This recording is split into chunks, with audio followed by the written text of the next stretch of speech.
में यानी आपके अपने चैनल झारखंड शिक्षा में नए वीडियो में आपका स्वागत है। इसमें क्लास 11 का इकोनॉमिक्स का वीकली टेस्ट का सॉल्यूशन हम लोग देख रहे हैं। ठीक है, इसके पहले आपका फिजिक्स, केमिस्ट्री, बायोलॉजी का अपलोड हो चुका है, उसको जरूर देख लें।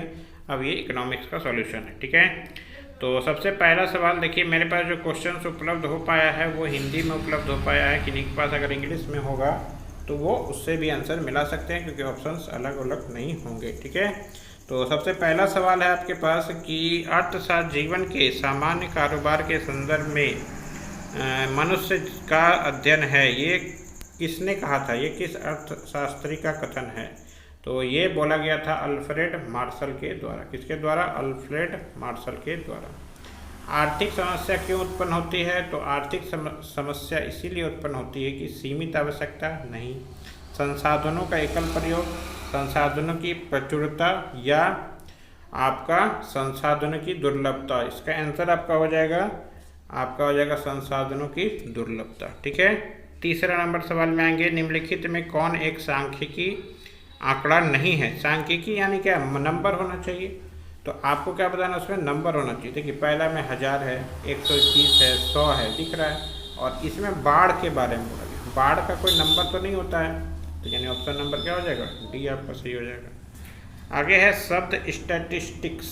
ये शब्द कहाँ से आया है ये बताना है आपको। तो ये आपका आया है स्टेटस से। किससे आया है? स्टेटस। आगे है डैश सभी समस्याओं की जड़ है। सभी समस्याओं की जड़ कौन है? प्रचुरता, अभाव, बहुलता, या इनमें से कोई नहीं। तो देखिए, आपका जो है डैश यानी कि अभाव होगा तभी तो आपको समस्या आएगा। जैसे आपको पैसे की कमी आई तो आप बोले कि हमको आर्थिक कमी है, अभाव है, तो अभाव।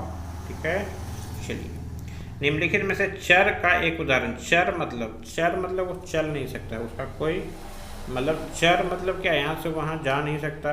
ठीक है, यानी चेंज नहीं हो सकता। एक खास कलम की कीमत चेंज होगा? नहीं होगा।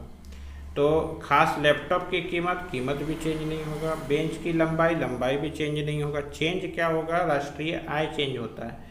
यानी आज आप 100 रुपये कमा रहे हैं तो कल 200 रुपये कमाइएगा, 300 रुपये कमाइएगा, क्या होगा? चेंज होगा। यानी ऑप्शन नंबर सी आपका सही हो जाएगा। ठीक है, आगे है प्रतिदर्श सर्वेक्षण से क्या लाभ है? प्रतिदर्श सर्वेक्षण से क्या लाभ है? तो ये आपका कम खर्च, कम समय और कम प्रगणक, यानी कि इसमें से सभी, यानी ऑप्शन नंबर 4। आगे है, इनमें से किस संस्था के द्वारा समाज आर्थिक मुद्दों पर राष्ट्रीय स्तर के लिए सर्वेक्षण किया जाता है?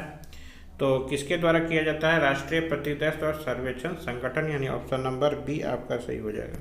9 नंबर में चलेंगे, भारत की जनगणना में किस प्रकार के सांख्यिकीय आंकड़े एकत्रित किए जाते हैं? तो किस प्रकार के? तो जनगणना में है वो सभी प्रकार के होंगे कि मरना, जीना सभी है, साक्षरता, पढ़ाई लिखाई, यानी ऑप्शन नंबर डी। आगे है, इनमें से किस विधि में उत्तरदाता को प्रभावित किया जा सकता है? प्रभावित यानी बोलेंगे तो ना, तो टेलीफोन सर्वेक्षण, यानी ऑप्शन नंबर सी।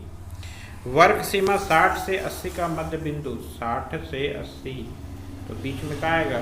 70 आएगा। ऑप्शन नंबर ए आपका सही हो जाएगा। तो बहुत ही आसान सा सवाल पूछा गया है आपका, जरूर क्वेश्चन सारा सही हुआ होगा। मिला लीजिए कि किसका कितना सही हुआ है। ठीक है, चलिए आगे देखेंगे, जब आंकड़ों का वर्गीकरण समय के अनुसार किया जाता है तो उस वर्गीकरण को क्या कहते हैं? आंकड़ों का समय क्या होता है? काल, यानी ऑप्शन नंबर। फिर चर को कितने विभाग में विभाजित करते हैं? तो 2 विभाग में, ऑप्शन नंबर सी इसका भी सही हो जाएगा। आगे है, किसी वर्ग में सम्मिलित मदों की संख्या को क्या कहते हैं? तो क्या कहते हैं? इसका उत्तर आपका हो जाएगा आवृत्ति कहते हैं। क्या कहते हैं? उसको आवृत्ति कहते हैं। फिर आपका 15 नंबर है, विविक्त चरों के लिए आंकड़ों का वर्गीकरण क्या कहलाता है? तो ये आपका कहलाता है बारंबारता सारणी। क्या करता है? बारंबारता सारणी। फिर है, अंक गणितीय रेखाचित्र को और किस नाम से जाना जाता है? तो इसको हम लोग क्या बोले थे अभी? वृत्त आरेख बोलते हैं। क्या बोलते हैं? वृत्त आरेख नहीं होगा।